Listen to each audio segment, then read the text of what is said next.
We are a global leader in fluid pumping technology, supplying pumps to over 165 countries around the world. Today, we have an eminent, eloquent, and erudite speaker, Dr. Subramanian Swamy.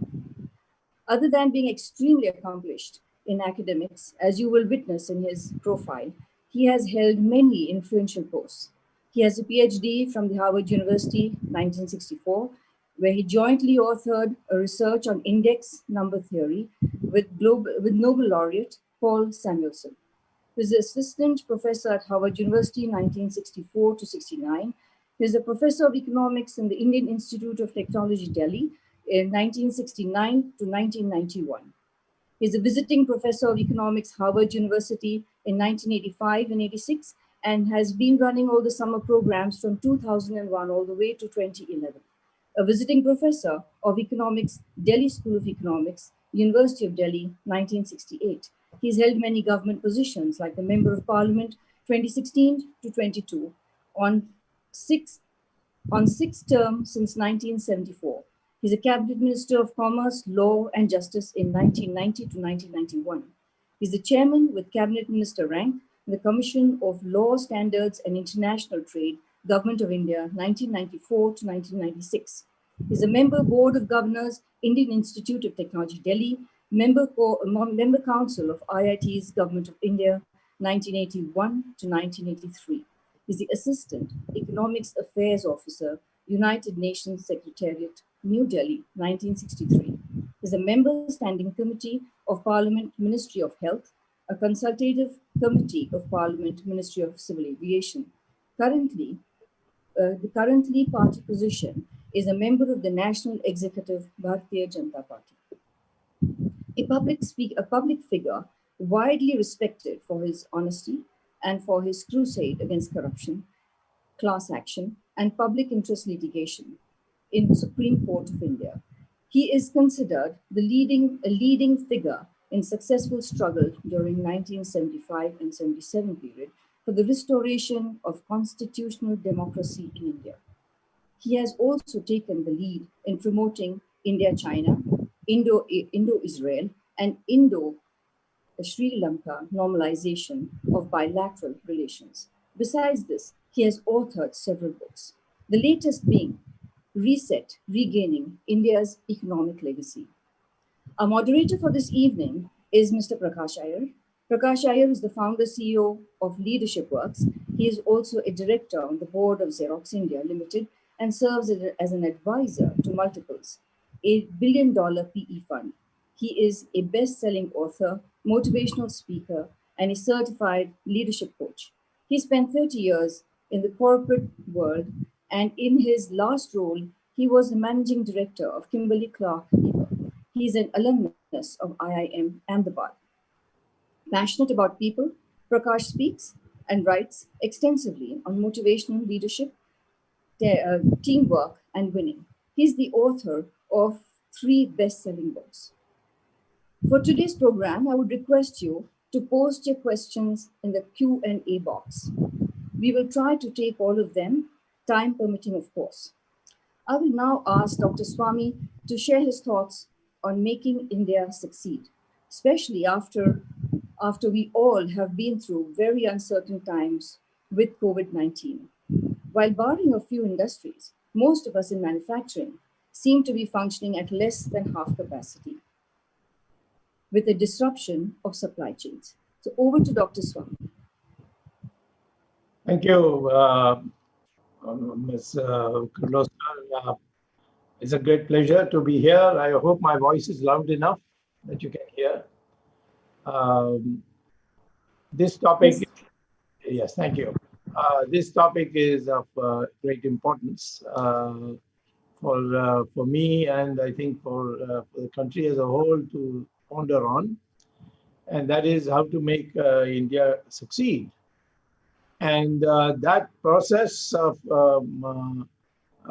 when you want to go on this path, you have to take initiatives, and initiatives always carry risks. But the Indians' problem is that we are risk averters. We are known world over that we are very good as civil servants as professors and so on. But when it comes to taking risk, even in our own businesses in India, we tend to be risk averters. And that's why we have software, we are leading in the world, but we have not got any Microsoft or any design achievements at all. We have largely remained as glorified blue-collar workers in the software field. Innovation is something which our ancestors were very well known. Many things we invented long before others. But over the last 70 years, we have been very poor in producing innovations. We have produced modifications and things like that, but we have not produced innovation. For example, we have plenty of seawater. We got a huge coastline, and we can desalinate seawater and give it to the whole country to see that in every household the water comes in the tap for 24 hours a day. But we have not invented that, and those who have invented, we have not utilized it. Similarly, we have 60% of the world's thorium, which is now the nuclear fuel of the future, because uranium will be exhausted by 2050, and the whole world will switch to thorium. And thorium is 60% found in the sands of Tamil Nadu and Kerala. And all we are seeing is sand is being smuggled by Western countries. But we ourselves have stopped what Homi Bhabha started, how to convert thorium into uranium. So I think there's a whole field of innovations where I think we need a mindset change. We are suffering because of the heavy price we pay for oil from the Arab countries. But there is now a possibility which the Toyota has already demonstrated, and which is that you can use hydrogen fuel cells, which have to be charged overnight. And if they're instead of petrol bunks, we have charging stations, then it will be a complete substitute for petroleum. But we have not taken any steps on that. So we started solar energy in the early 1950s, but then somewhere we lost interest. And Israel has converted that into a fine art. Most of the heating in Israel in all houses is done by solar energy. And we have got so much sunshine all through the world, through the seasons, and therefore we are wasting that energy. We have plenty of water in some rivers, which go 96% into the ocean. And there are rivers which don't have any water, like the Kaveri. And if we had a canal linkage, a network, then nobody would be short of water even from rivers, leave alone from the ocean. So I begin by saying that to make India succeed, we have to now motivate our youngsters. And we are gifted with the youngest population of large countries. For example, our average age of Indians today is 26 years old. And for the Chinese, it is 35, Americans, 37 years, the Europeans, 45 years, and for the Japanese, 50 years. They are aging populations. Our young population, this is the young population, if we motivate them through a good educational system and encourage them to do research. Research is a risky area, but there has to be an encouragement. And that encouragement, if we do, our youngsters who are encouraged in the West, we do. And most of all our Nobel Prizes are people who have stayed abroad. So therefore, I think first step we have to take is to have a mindset that India must, if it confronts a problem, it must find a innovation to get over that problem. It's not that people haven't tried these things. For example, in Jamnagar, you have a oil refinery of the Reliance, And the Jamnagar municipality told them, we can't give you water for this kind of a project. So they desalinated the seawater by importing the machine from Israel. And then now the same industrial unit is giving water to the Jamnagar, Jamnagar municipality. Similarly, the atomic energy in Chennai, in Kalpakkam, near to Chennai, they were denied water by the municipality, so they put desalination plants.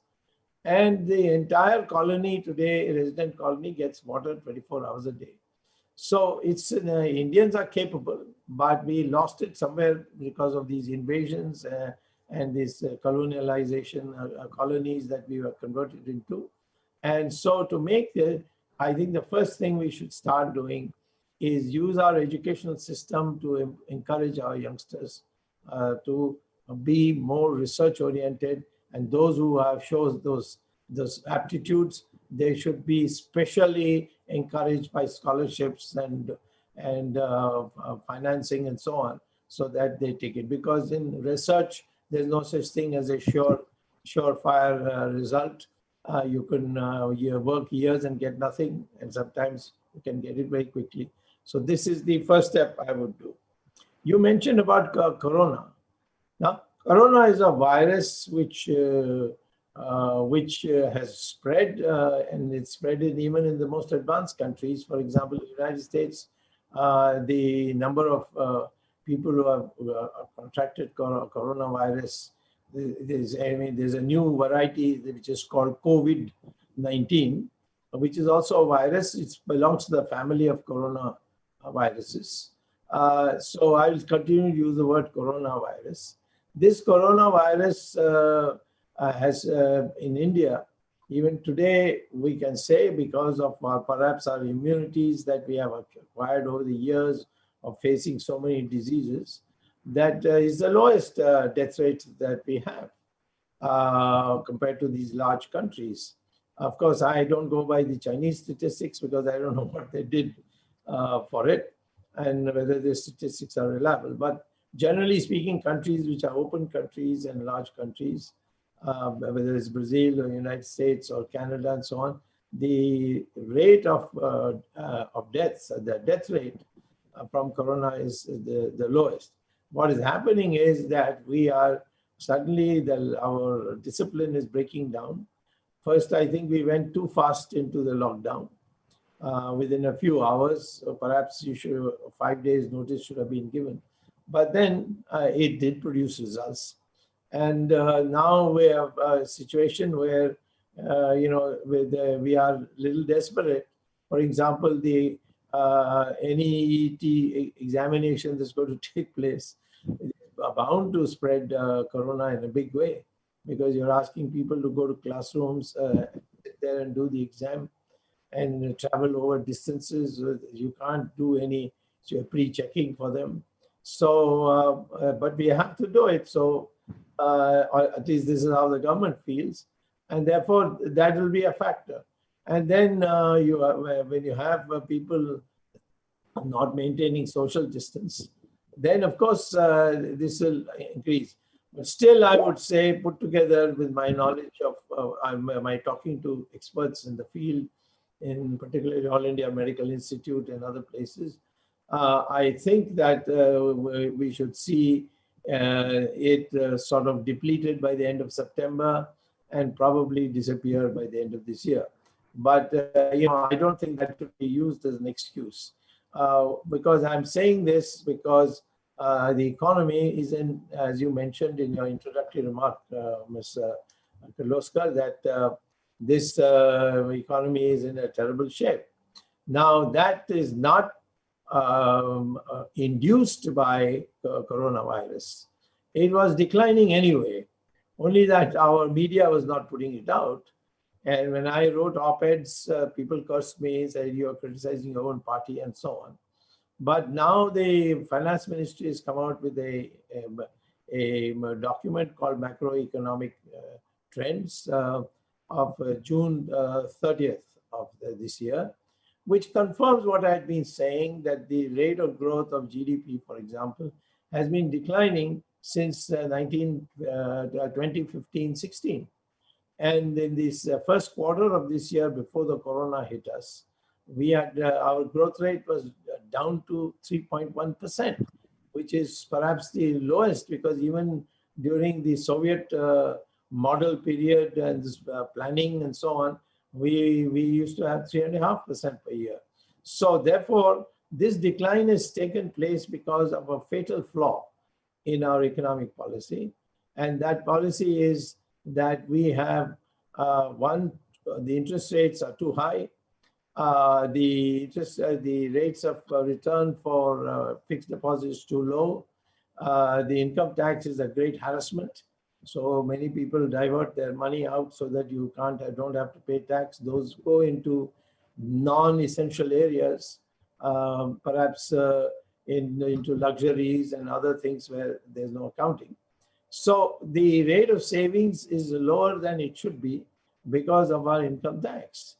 And then the jacking up of the interest rate that was done by the earlier governors of the Reserve Bank, like Raghuram Rajan, actually harmed the medium and small industries, which occupy about 50% of our labor in the industrial area. The organized industries occupy much less, because we have to also allow for the employment in the service industry, in the transportation industry, and so on. So compared to the organized industry, the MSME industries are employing close to 51-52% of the labor force. And they have all been shut down because they are unable to pay the loans. And there's hardly any proper provision for it, at least so far. And this can be turned around. All you have to do is lower the interest rate and give the money. People say, where does the money come from? As an economist, I can tell you that if there is a shortage of demand, which is what India is today, and an excess of supply relative to that demand, then printing notes in abundance will not harm your economy. And the best proof is that of the American Depression of 1930s and 20s, where originally the President of the United States was advised that if you lower the wage rates, then the demand for labor will go up, and therefore unemployment will be wiped out. And when he did that, by working with the collective bargaining with the unions, and got a 10% cut in the wages done, he found actually the unemployment increased. And that was because when you cut wages, you also cut purchasing power. And if there is if you create that demand shortage, then there'll be less people to buy. So therefore, the growth rate will come down. And India's problem has been from quite some time, for the last 4 or 5 years, a demand shortage problem. And the supply relative to that has been sufficient. That's why you see automobile companies, you go to the showrooms, they're all standing out there, nobody's buying them. There's so much inventory today in these. So our focus should have been, and our government has not focused like that, the focus should have been how to put money into the hands of people. There are ways. If it's a middle class, you put them in the bank account. This is what Trump has done. Trump has put it directly into the bank accounts of the working class, those who have payrolls and so on. In our country, we have a large section of population which doesn't have bank accounts, or at least they don't have that kind of pay that is credited into bank accounts. And they were walking the streets back home, for example, the so-called migrant laborers. Now, how do you give them? Hand it over, give it to them as you meet them. They are all, you can easily recognize them. So where do you get that money? Print those notes and give it to them. They will go and buy. The Kirana shop will will open up, and the demand will then generate incomes which will then will go into further production and further demand for inputs and so on. So this cycle has not been yet utilized by our government. I'm sorry, I've been writing to the Prime Minister regularly, but he has not paid any attention. And some of the advice people give him is so bad. I don't know why he recycles them and announces that. For example, he said, I will get the India's GDP to become to $5 trillion by 2024. When did he say it? As soon as he got his second term on 2019. And I wrote him a letter saying that, you see, if you double your income in 5 years, you have to have a growth rate of 14.4%. Then he went on to say that the agricultural income will be doubled in 4 years. That means 18.8%. So, I don't mind if we achieve 14.4% or 18.8%, but obviously he puts a proposal, and I don't think anybody has the nerve to tell him, no, this can't be done, or if you want to do it, you have to do this. And I would say today, if you want the economy to, the Indian economy to succeed, then the first thing you should do, in my opinion, is to abolish income tax, because the agriculture income is not income taxed. The people of low wages, low income, they're below the cutoff point. And then the very rich have chartered accountants who can perform miracles for them. And the only people who are affected is the middle class, the upper middle class, the lower middle class, the middle class, the new entrepreneurs, and so on. And more than paying the tax, the harassment of meeting the demands of the income tax people, that has become a kind of a nightmare for most people. At the same time, we have introduced laws which are more complicated than any computer science can even figure out, and that is the GST. GST is a complete disaster. I had opposed it alone in Parliament. The entire Parliament voted for it. Congress obviously would vote for it because it was Congress proposal, which Mr. Arun Jaitley adopted. And what was even more shocking was that the government decided that in order to implement the GST, it has to take over the collection of indirect taxes also. Earlier on, the states used to collect the indirect taxes and then forward minus their share to the center.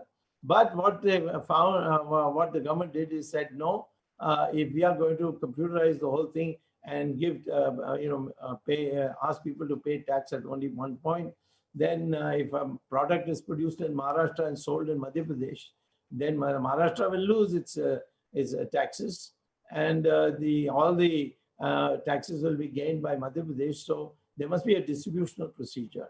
So it was decided that the center, which could not under the constitution collect indirect taxes, we brought in a constitutional amendment, which I opposed, and they couldn't collect these taxes, but they finally used their bureaucratic machinery to collect these taxes. But they put it in a new body created called GSTN, Gross Goods and Services Tax Network, which was majority shareholders with private banks, and they put all this money, 7 lakh crores of indirect taxes collected into the accounts of these two banks, ICICI and HDFC. Both are, by the way, majority foreign owned.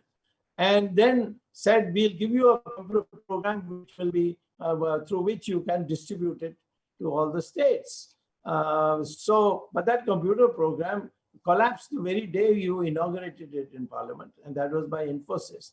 And that computer program is still not come into operation. It's a gigantic operation. If at all you wanted to do it, you should have given it to the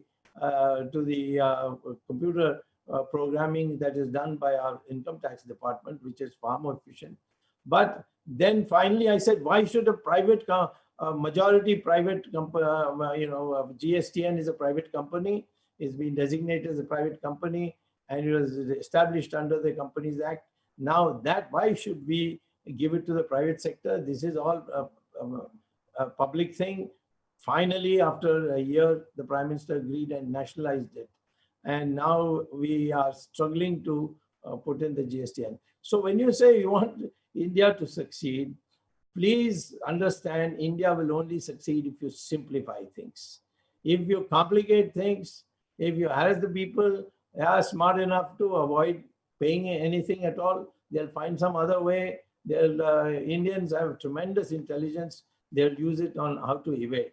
So the economy should, my opinion, can be made to, the Indian economy can succeed. Your growth rate, which you need, is a minimum of 10% per year. We have achieved 8% the time when I and Chandrasekhar formed a government, and then I worked with Mr. Narasimha Rao in a cabinet rank position as the chairman of a WTO mandated body, and we've brought about change. And what was for 40 years of Jawaharlal Nehru, Indira Gandhi of 3.5% per year, it was raised within 5 years by 1996 to 8%. And we have not crossed that 8% because we need more reforms. So first reform should be incentivize the people, abolish income tax, lower interest rates to not more than 9%. It could be even lower, but it can. In America, you can get a loan for 2%. Why? And the Americans, many American buccaneers, they take a loan from American banks, come to India and lend it here. And this interest arbitrage enables to earn without even lifting a little finger. So lower the interest rates and raise the fixed deposit interest rates, abolish income tax, you will see our people will save and your rate of investment will go up. Once the rate of investment goes up, and if you have capital efficiency of a right order, then in the use of capital, then it will grow. You will grow at 10% without difficulty. At 36% rate of investment, that is the total investment divided by the GDP, is 36%. And if your capital efficiency, for which you have a method of calculating, which varies from the Japanese, earlier Japanese number of 2, which is the most efficient we have achieved in the use of capital, which means 2 rupees invested gives you 1 rupee for perpetuity. That if we can today reduce it from 5 to 3.6, so 36 divided by 3.6 will give you 10% growth rate. So the growth rate of 10% per year for 10 years will not only dent your poverty to a minimum, and you will overtake China. That will be the position, and that is the way to make it succeed. And how do we ensure that everybody gets employment? Make sure that those which are today easy to generate employment, and for the semi-skilled, and that's MSME, finance them, give them capital at a cheap rate, and they will be feeder bodies to the large industries, and you'll have a network. Build roads, because that puts money straight into the hands of the very poor, and build roads from the agricultural villages to the market. Build fast 6-lane highways to the ports of Bombay, to the airports of various places. So these are activities which don't cost you anything, don't require any big technology. In fact, we produce better roads than anybody else. Our roads in Malaysia, our roads in Nigeria, our roads in Iraq, they've all been greatly praised. And but we can't build good roads in Bombay because of corruption. We can build excellent roads in Iraq, but we can't do it in Bombay. So therefore, I would say that this incentivizing the people instead of forcing the people, instead of pushing hard, have a small government, so therefore have a small budget, but go on giving incentives. I think that we can become just as we gave up socialist planning in 1990 and produced a miracle called economic reforms. There are much more reforms to be done that will get you there. You have a young population, give them education to the point where they can become entrepreneurs. Open so many universities that you don't have a problem of reservations. Everybody would get admission. pay the teachers so that over a period of maybe 5, 7, 8 years, people will want to become teachers, become professors. And this is the route for lifting the economy. I will make one more point before I conclude, and that is we need what I call as um, a social revolution, because we have all kinds of things put into our brain which we have to take out. One is that we are not one country, but a conglomeration of invasions. Aryan, Dravidian. What is the basis for it? There's just no basis. The word Aryan is not there in entire Sanskrit literature. Arya is there. Arya is a neutral word, means a civilized gentleman or a person. And Dravida is a term used by Adi Shankara when we went to debate Mandana Mishra, Buddhism versus Hinduism, which was Shankara was doing that all over India. So he defeated him. But in the beginning, the question was asked of the Shankaracharya, Adi Shankara, who are you? He said, I'm Dravida Shishu. Shishu means child. Then he explained, Dravida means the sandhi of two words, Tra and Vid, which means where the three coastlines meet. So therefore, the South India was Dravida. But the British converted that into a separate race. And now if you are near the equator, your skin color is going to be darker than somebody in Kashmir. But that has got nothing to do with race. Race has got to do with DNA. And DNA studies are now being published to say we are one people, irrespective of which varna we belong to. And in fact, Krishna says in 3 different places in Gita that varna has got nothing to do with birth. It's got to do with your gunas. If you are a jnani and a tyagi, you are a Brahmin. Otherwise, not. You may be born in a Kshatriya family, but you can become a Brahmin. For instance, Vishwamitra was born in a Kshatriya family. Vedavyasa's mother was a fisherwoman. Kalidasa was a Vanavasi. He was cutting trees, branches of trees, when he was educated and made into the world's greatest poet. So this unity of India, that has to be, we cannot succeed if we go on having these divisions. And we have to therefore do it. Even the Muslims have the same DNA as us, but that will take a little time. The Hindu population plus, of course, Jains, Buddhists and all put together, they are 82%. So I think, first of all, we must get the Hindus to recognize we are one people. Our language, Sanskrit, is no more a language of the past. It's being used in artificial intelligence. And every Indian language has at least 40% of the words common to Sanskrit, if not borrowed from Sanskrit. Tamil has 40%. I had an argument with Karunanidhi once on this.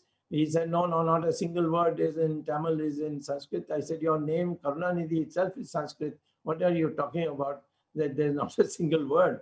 There are 40% of the words in Tamil are from Sanskrit. So this is one thing that we have to instill in our people. We are one people, we are one people. This is very important. This consolidation of our population. And over the period, we can bring in other populations who would like to be considered as part of the family of Hindustanis. But in the moment, at least, our divisions should all go. Second is this treatment of women we see in TV and other places is terrible. And it has not got to do anything with our culture. If you go by our culture, anybody who did any insult to a woman paid a heavy price. Look at what is Mahabharata. It's a question of a humiliation of a woman. What is Ramayana? It's a man's search for his wife. And he went all the way, he launched a war. And Sita was given an option by Hanuman that I can cut, I can save you all this trouble, sit on my shoulder, I'll take you back to Rama. But she said, no, he has to come here and kill Ravan because he has imprisoned so many other women. I can't leave them and go. So the women are, and we have had women warriors, Jhansi Ki Rani, Karnataka has Chennamma, so many places you have. All women have played a role as mothers, as sisters, and so on. So this equality of men and women has to be instilled from childhood in our family, because women and men in this century of the knowledge economy are the same. So if we make these 3 major changes, one is in terms of the economy, and 2 in the terms of social change, and 3 in our knowledge of who we are and who we are. I think India will succeed in tremendously. We were the most developed country till 1750, although we were declining from 1200 AD, we were declining, but still we remained the #1 country till 1750, and we have to regain that position, and this is the way to do it. Thank you very much. Thank you very much, Dr. Swamy. That was so interesting. I know this is a time, during COVID where everybody's been searching for recipes online. And what you've done for us is really given us a recipe in 30 minutes on the things that we can do to make India great. But I really think some very, very interesting thoughts out there. How do we as a people learn to take those initiatives and not be scared of risk? How do we motivate young people? I know some of your favorite theories around, of course, lowering the cost of borrowing for business people, lowering the rate of tax. And I love this last piece on how it's not just economic reform, but perhaps social reform too. How do we become one people? How do we learn to respect women? Loads of questions coming in for you, Dr. Swamy. And what I'm going to do is to try and quickly get as many of these different questions through. So I want to start a couple of people talking about how what is it about our society that we are a risk-averse people? We have always looked down on making mistakes. Failure is discouraged. What can we do to perhaps make us more risk-taking? Well, if you had foreign invasions and they were brutal, the first thing we'll do is play safe. And playing safe leads to risk aversion. Don't pick a fight. I remember when I came back from Harvard after a long 10 years of teaching and become professor here. I opposed the socialism. Mrs. Gandhi sent a warning to me through my father, who was a civil servant, that tell him that if he doesn't stop this propaganda, he will not be able to teach in IIT. My father also thought that discretion was a better part of valor, but I didn't listen. I got sacked. And of course, what happened was I, within 2 years, became a member of parliament, and I was made member by Morarji Desai as the member of the board of governors, which sacked me.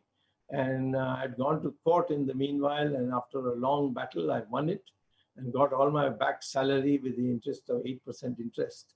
And that I can tell you that even if I'd stayed in IIT, and my pension wouldn't have been that big.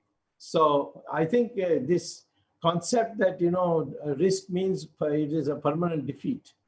And that is something which we have lost the sense that Krishna tells Arjuna that in the end, you have only freedom of action.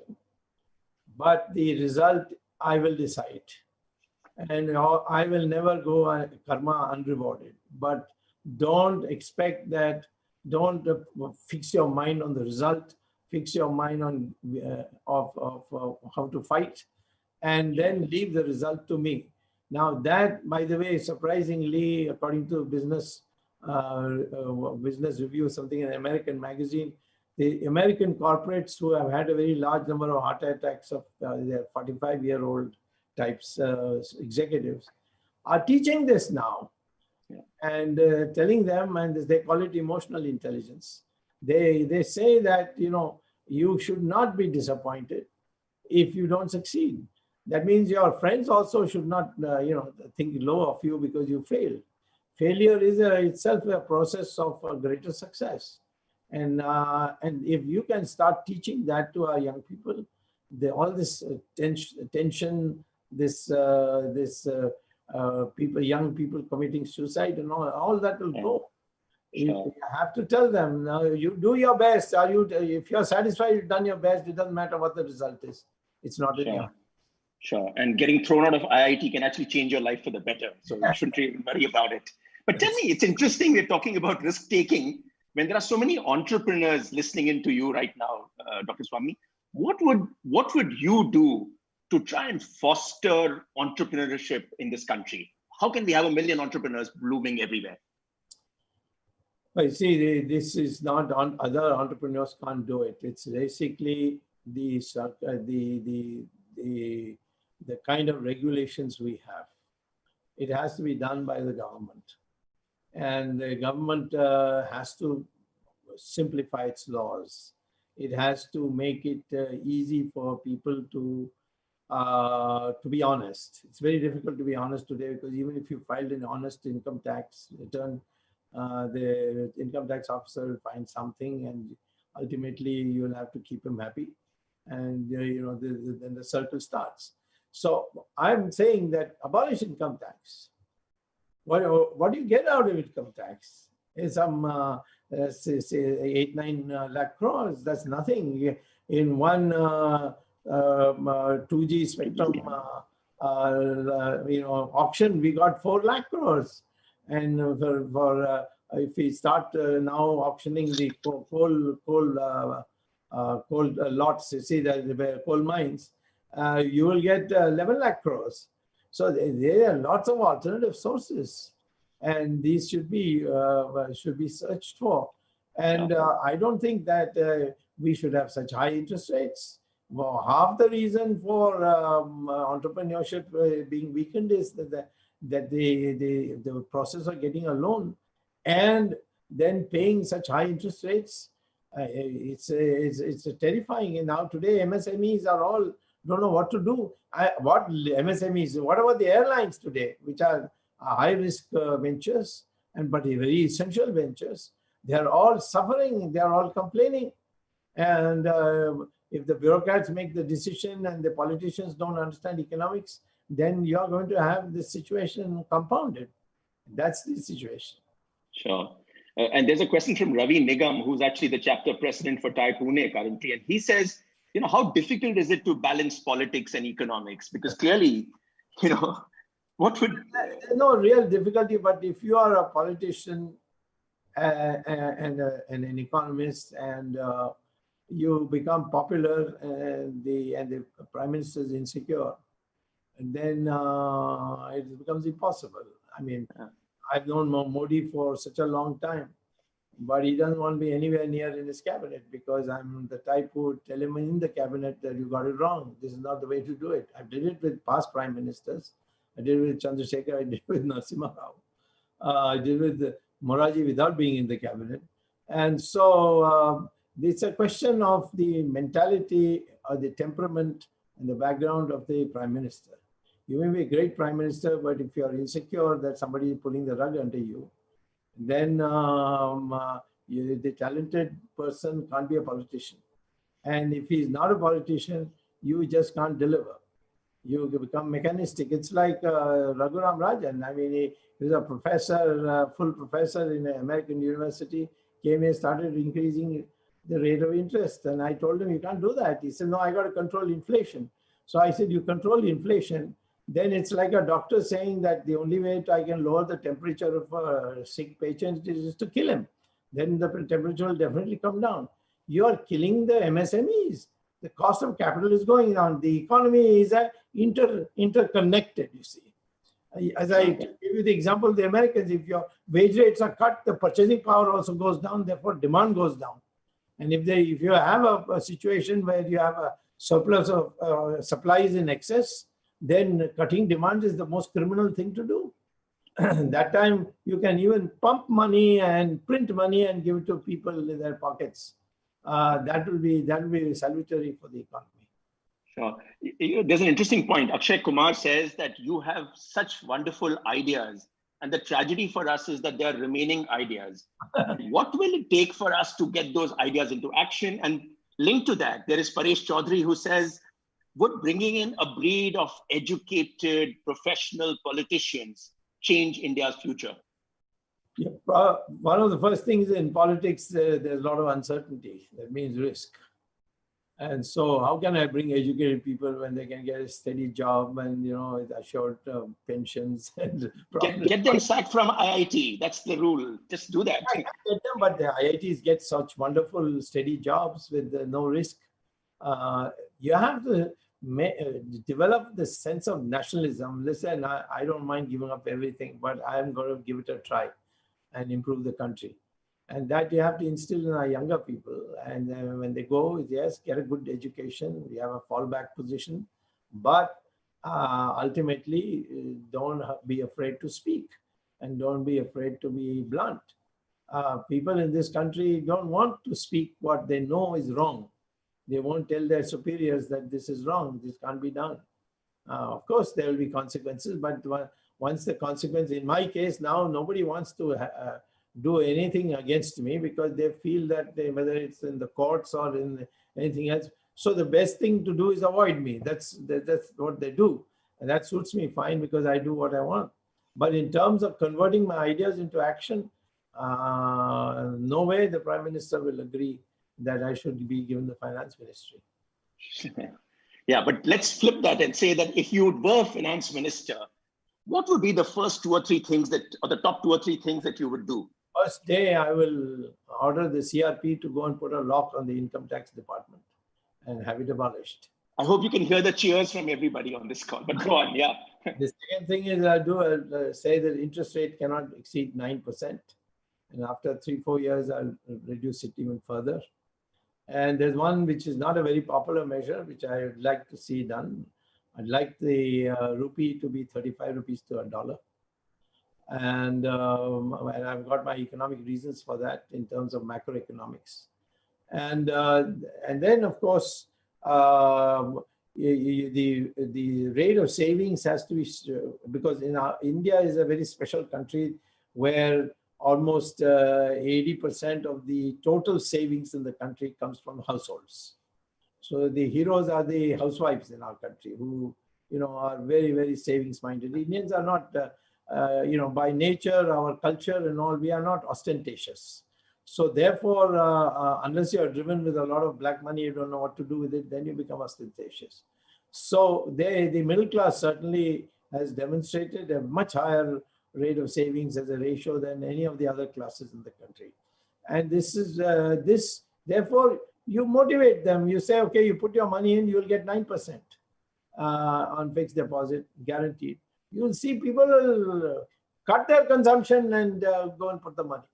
So you have to learn to incentivize the people, not threaten them, give speeches that we will do this and we'll do that, we'll fix you, bring in more tougher and tougher laws. That's not simpler. And help us understand what could be done. What could be done to actually bring the dollar to like a 35 rupee kind of mark? What would you do? It's a notional idea. You just make it fixed exchange rate and say from today onwards it's 35 rupees. Ultimately, it should be not more than 10 rupees. And why I say that? Because I take a pizza produced in India and compare it with the price of a pizza in America. Now, today it is 70 rupees to a dollar, but if you take pizza prices, it will be 21 rupees to a dollar.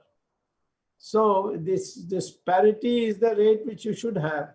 This is the exchange rate, free foreign exchange market is a game that people play. So how much money you can bring in, and what is, how you can manipulate the demand and supply. It's got nothing to do with the reality on the ground. That is why if you take our GDP in monetary terms in the foreign exchange rate, then we are now 7th position in the world. But if you take on the purchasing power parity base, that is, I evaluate both Indian products and American products at American prices, then we come very, not very far from America. I mean, we are still very far, but not very far. But there it is a huge gap because this foreign exchange is not reflective of the prices prevailing in the two countries. Sure. So this all requires an economist's mind, you see. Sure, which is clearly missed. It's probably a case of India that we have the asset, but we're not utilizing it. If the Prime Minister can say that I will make $5 trillion our GDP in 5 years and not know it requires 14.4% per year, then it means that you don't even understand basic economics. Sure. But staying with what the Prime Minister might have done, Dr. Ganesh Natarajan has a question which says that in the first term, there were a lot of announcements made. There was Make in India, there was Startup India, there was this National Optic Fiber Network. Everything is flopped and gone. And what do we do to actually get this back and get people to start believing that, look, this is going to happen? Well, you see, you have to decentralized power. Everything can be prime minister. So Ram Mandir, I did all the work, but the prime minister said he did it. He had nothing to do with it. In fact, he tried to block me, saying, "Don't be in a hurry." And he even moved a petition to delay the matter in the Supreme Court. This problem is there with the Prime Minister's lovely ideas, wonderful ideas, and I have said many times, I'm not in a mood to oppose him at the political level, but I will certainly oppose him in the policy level. You have to delegate. Say, all right, make in India. I'm giving it to you. You have the executive power to get done. You will find that anytime you do that, you will definitely in this country. In Narasimha Rao's period, he did a bit of that when he gave all the implementation to Manmohan Singh and Montek Singh. He gave me the right to suggest ideas to him, which he got implemented. So this delegation of authority is the most important quality for a prime minister. And if you think everything is I, me, myself, then you will not be able to rule this country for long. Clearly, that's a challenge that we are all going to have to live with for now. Samir Fadke has a question for you, Doc. We're talking about making India succeed, and I know you talked about a 10% GDP growth perhaps as being one of those markers. And his question is, what does success really look like? What would be 2 or 3 other markers that you would look for to say, hey, that's an objective worth gunning for? The first is 10% per year. That requires a rate of investment of 36%. If you are going to use your capital efficiently, you will use your capital efficiently. If you remove all these things which lead to wastage, like income tax and interest rates and so on. If you have that all in place, then people will use the capital efficiently. If you use the capital efficiently with a 36% rate of investment, which we have attained in the past, but wasted the resources, you will get 10% per year growth rate, no problem. Second thing is, we have perhaps the most excess capacity in a sector called agriculture. We can grow crops 3 times a year because there's a sunshine. You can't do it in America because five months of the year there's snow. Europe, the same thing. Even for China, a good part of China is under snow. India is 12 months of the year, provided you provide for water, because there are some seasons, the rivers will not give you enough water. So, and the yield per acre of the average yield per acre of the farmers is 1/6 the yield you get in Indian Agricultural Research Institute's pilot projects. Even the same country on the same mud, you can produce 6 times more, because you have got proper water, electricity available for pumps and fertilizer and good seeds and so on. That's what Green Revolution is all about. Green Revolution is only for 10% of the agricultural population. Then you must have packaging industries in every district. You must be able to educate the farmer to look at the internet and see where the market is. If you fight with the Americans and say, I'll do this for you, but you remove the barrier for our agricultural products. I'm sure the Americans will do it. Americans are great ones in give and take. Then you can export. You would be surprised that Europe imports mangoes from Africa. We have produced the best mangoes in the world. And our milk of this Bos Indicus, which is now called A2 in America, that is the most nutritious medicinal value milk. And it costs 1/6 what milk costs in Europe. Bottle it, pasteurize it, and send it. But you have to have an infrastructure for that. So I think we must understand that agriculture is the most potentially for removing poverty, generating economic growth. It's the biggest drag just now. If you can make it grow at 6-7% per year, you have 10% is nothing. You will go to 14. There are some questions, Dr. Swamy, around what you refer to as the social reform, so that thing that we need, and some kind of a cultural reform, perhaps. And a question that I have from Ramesh Mirakur, who says, what's your vision of a secular India? The word secularism never existed in the constitution till Mrs. Gandhi put in the emergency.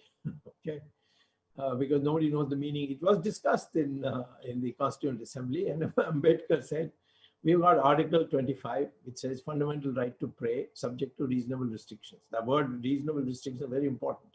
You can't just say, oh, I can do what I like.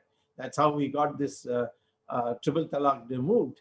The Muslims leaders created problems saying that how can you touch our religion? We got Article 25. Said, read what it says there. Something is immoral, you can amend that religion and in religious practice, to be exact. So I would say that when you have got Article 25 and 26 in the Constitution guaranteeing freedom of preaching, professing, as well as freedom to maintain your religious institutions subject to reasonable restrictions, what is the meaning of secularism? I mean, it's the all our Hindi experts, Sanskrit experts have tried very hard to find a parallel word, but it doesn't meet what Martin Luther King said. Martin Luther King only said the church should not intervene in government. But here it is, anything I say, if I say Hinduism is the best religion in the world because it says all religions lead to God, oh, you are a communalist. And there's a big hangama on it. If I say that all Muslims, their ancestors are Hindus because the DNA says they are the same DNA as us. So it obviously means that their ancestors are Hindus. That is considered communal. Now, I think therefore secularism is not the proper word. Sarvadharma samabhava, meaning all religions are equal in the eyes of the state. We treat them all equally, but all subject to reasonable restrictions. You can't say I have to please Kali, I have to chop off the head of my son. No, sorry, that's immoral. We won't agree to that. We won't agree to something which is against public order, and we won't agree to something which is against health. So the three restrictions that have been put in the Constitution are morality, public order, and public health. So subject to that, you all have freedom to practice this.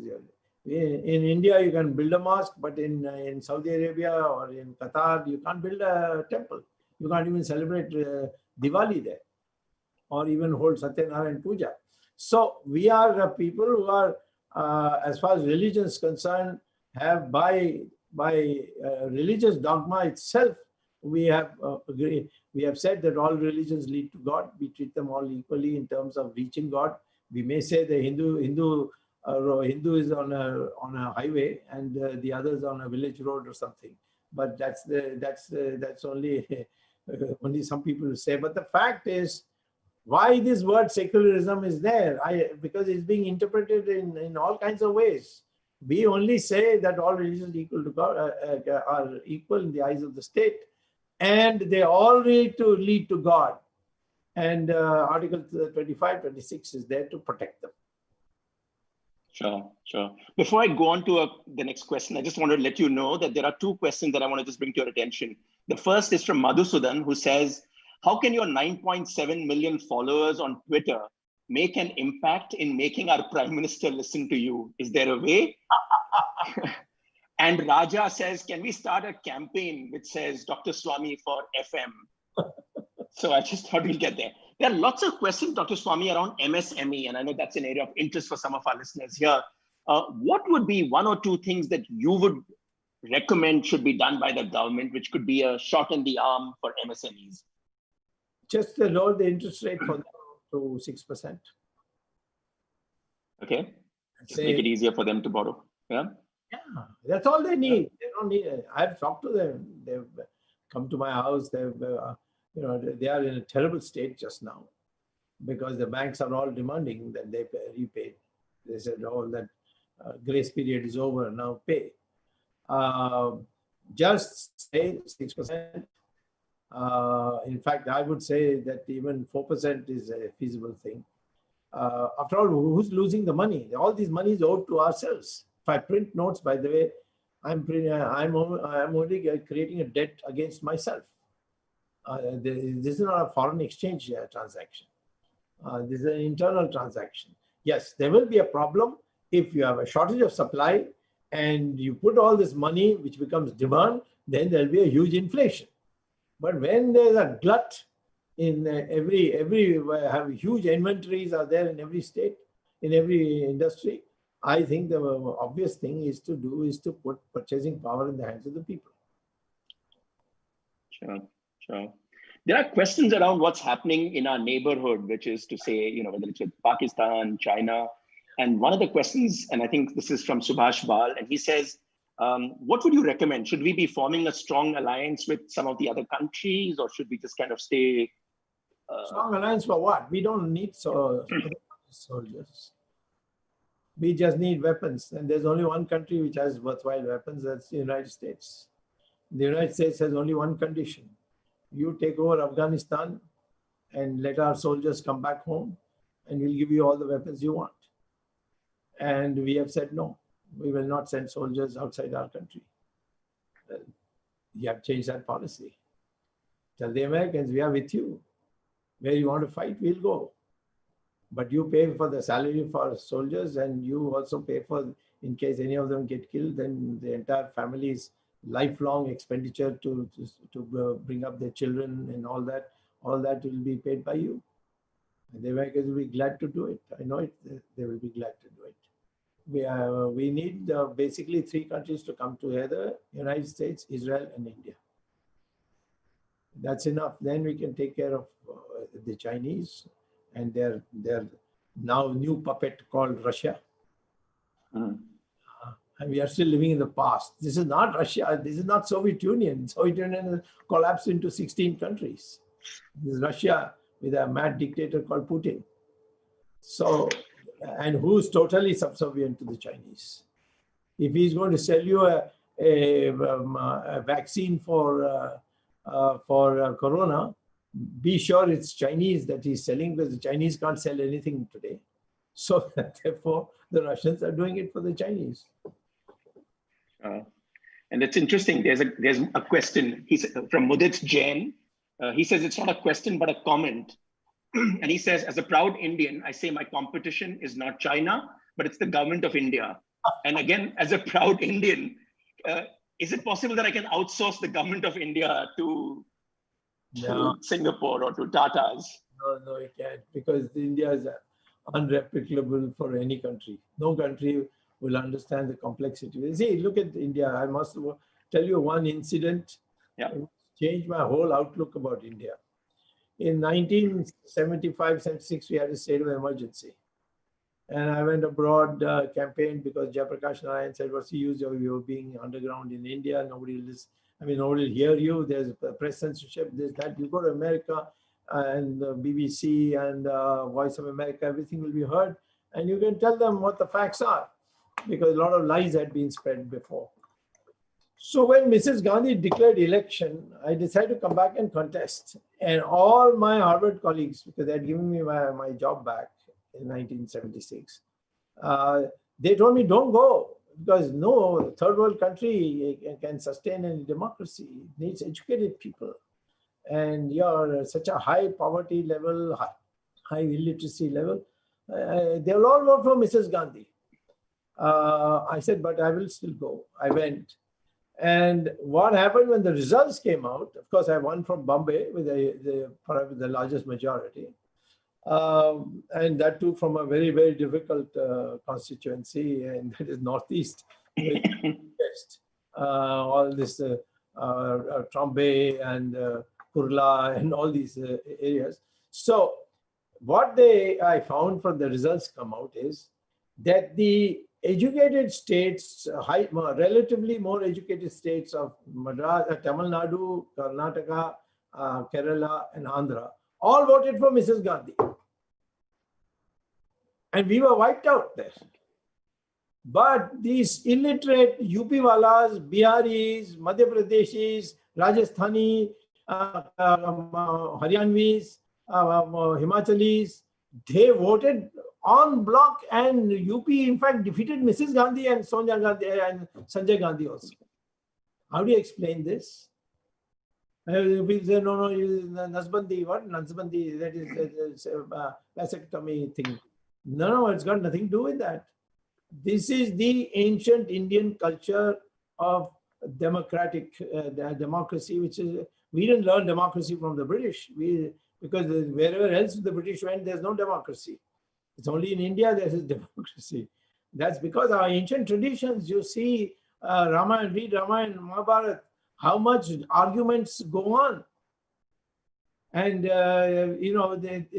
this is in our blood. So once you get westernized, then of course you will start. I know that many Tamilians told me, there's been a lot of law and order, there's a thing, and all these goons and so on have been put in their place. All this was said. But the fact is that we got democracy back because of the illiterate masses of India and not the literate masses of India. Sure. Staying with the thought of elections, since you just referred to it, there's a question from Sudhir Gurtu, and he says, could you elaborate, or what are your thoughts around election funding? And can India ever change this donation-based elections, which could be the root of our problems? What's your thoughts? Well, unless the people, I tell you one thing, I've been elected 6 times, of which 3 times is Lok Sabha. And they're all tough ones. Bombay twice, and once Madurai. Madurai is deadly anti-Brahmin. The Dravidian movement was born there, but I decided I will go and fight there and fought alone. Even Jayalalitha's party never won that seat. And so I fought and I won, and I didn't spend anything. So it's what the public mind is, that these guys will get elected and then they will not come back till the next election. So whatever money they give you today, on that basis you give the vote. This is the mindset today in the public. In the moment you create an impression that you are dedicated to a cause and you will be, after getting elected, also be available for their problems, the same Indian people will get you elected without your spending 1 rupee. I have not spent any money in any of my elections. Those 3 elections I won by huge margins. None of them I spent. So when you say this money, you have to have candidates who have done some work in either in the public domain, or just by saying I'm a scientist, you come, they will say, oh, he's a scientist, he will not do my work. He won't know how to manage the bureaucracy. So you have to have some demonstration that you can get their work done. At the same time, you will not take money from them, and that you will be available. Then you don't need money. So should we kind of put a ban on it? Should we make it official? There's no ban in India that can work. Less laws, the better. The Indians are too intelligent. There's nothing that they cannot get around. Yeah. And Anvita Mahajan asks that apparently in an earlier talk somewhere, you refer to the fact that corruption can be curbed by increasing the probability of being caught or by increasing the rent when caught. I'm just quoting her. Yeah. Punishment should be so severe. I used a mathematical equation called expected value. Mm-hmm. The expected value of a bribe taken and the probability being caught, and and then compounded with the probability of not being caught. And if you're caught, the penalties that you pay, and if you're not caught, the enjoyment that you get. So on the basis of probability theory, I showed that even if the probability of catching somebody is low, if the penalty you pay is huge, then he himself will say, why should I do this? Because nobody wants to go to jail. And therefore, it's only because you think that your judicial system can be manipulated, you can slow it down, and then the government change comes, and then I'll be free. Those securities are there. So we must have fast-track courts, and we must have simpler procedural requirements, no adjournments. Then you will see tomorrow corruption will disappear. Yeah. Shifting gears a bit, Abhijit Bhagwat asks, what are your thoughts on the national education policy? Well, it's a good start. One thing I object to, And one thing I would like a much greater focus. What I object to is allowing foreign campuses in our country. Today, with all this online EDX and so on, you don't need campuses here. Once you start a campus here, then it becomes a colony of culture, because you have to have those professors here, and I don't think that in this stage of our development we should have them. We certainly, the education there stops. So if we can do online education or an agreement, this EDX, in fact, my son-in-law is the vice president of MIT now. It's Professor Sanjay Sharma. He is the person who did it. And he told me, now there's no point in coming to Harvard, MIT and all. You can do it in India, provided you don't want the degrees of these places. You want the education of it. You can do it through EDX. So that I have objected, and I think I'll prevail on the government not to do it. But what I would like is the correct history of India. Mm-hmm. How many people know the contribution of Shivaji? Or some now, because Bal Thackeray had publicized it, so there's some familiarity. But what about the Peshwas who defeated the Aurangzeb? And by then we are so exhausted that when the British came, we couldn't fight them, and so the same Peshwa was defeated. I think Baji Rao too was defeated, but hardly anybody knows that the entire Mughal forces came together and they were defeated in Pune, from where this program is. And then I asked people, have you heard of Ahom dynasty? So at most somebody will say it was something to do with the Northeast. But this is a Hindu kingdom which 6 times the Mughals tried to cross into Burma. And they met them, defeated them. Nobody knows them. So Vijayanagaram, it lasted for 300 years and covered a larger area than the Mughals. From Akbar to Aurangzeb is only 150 years. And in that you have one chapter for each Mughal. But Vijayanagara Empire, hardly anybody knows anything. There will be one paragraph at the most. Rani Chennamma, who fought in Karnataka, nobody knows. So I would like our history rewritten. And they were all, even 1857 of Rani Jhansi was an all India thing, but nobody mentions it. The contribution of Subhash Chandra Bose to create the atmosphere which created fear in the British, and they wanted to leave. Because the British had made one resolution from day one. The day the military turns against us, we will leave. And Subhash Chandra Bose infected the minds of the military. And there were revolts here, there, and there. And because Quit India had failed completely. So they said, at least we got these reasonable people like Gandhi and Nehru, we'll hand it over and go. And that's how they went. Sure. This has been confirmed by Attlee himself, the Prime Minister. After retirement, he came here, gave a lecture in Calcutta University. And he said this, that it was not Gandhi. Gandhi, of course, I consider him a great man because he built an organization, a tremendous organization. And he brought in so many people, out of mud he created men. Afterwards, men were created into mud, but Gandhi created mud into men. And so I admire him. But as far as scaring the British to leave, it was not Gandhi, it was Subhash Chandra Bose. It's not taught. All right, you may make it as a topic of discussion. You may not say this is something you have to memorize and do it in the exam.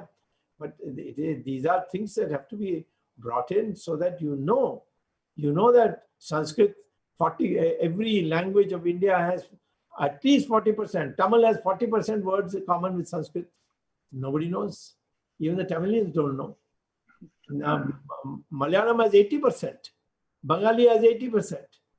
Marathi has maybe 75% or 60%, 65%. High proportion. And Sanskrit is the language of artificial intelligence now. It's no more a language of the past, it's a language of the future. And if you go to Google and type St. James School, London, you'll find that in St. James School, every morning, children from the ages of 6 to 11 are made to recite Sanskrit shlokas. And there's a video there. Wow.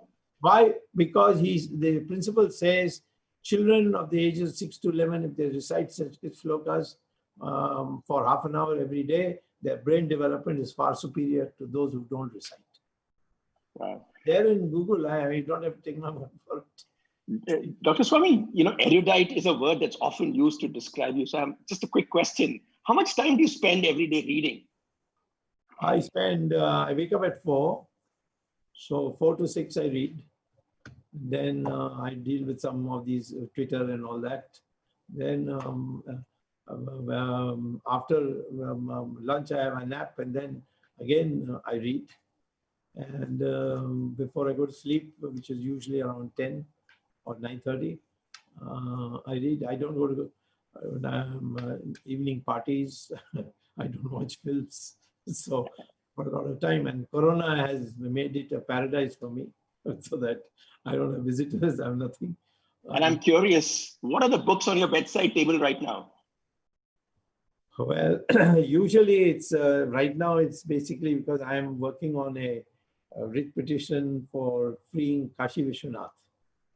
Mm-hmm. So most of it deals with that and law, and how law can help me, because people are under the impression that no more any temple can be, any masjid can be converted into a temple.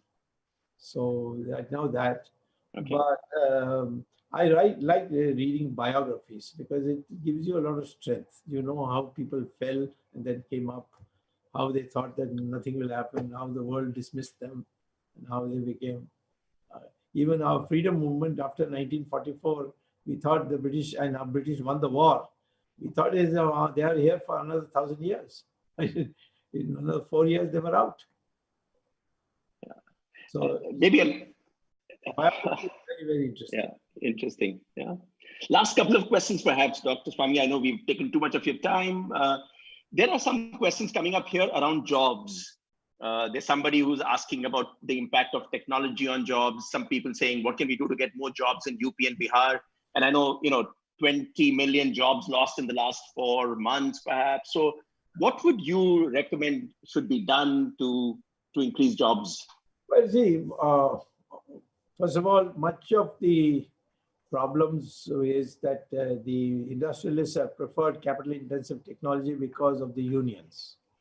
You know what Datta Samant did to textile companies in Bombay.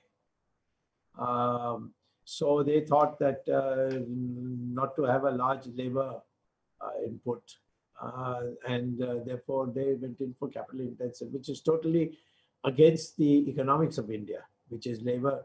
Labor is something that we use. The Chinese have used it very effectively, labor.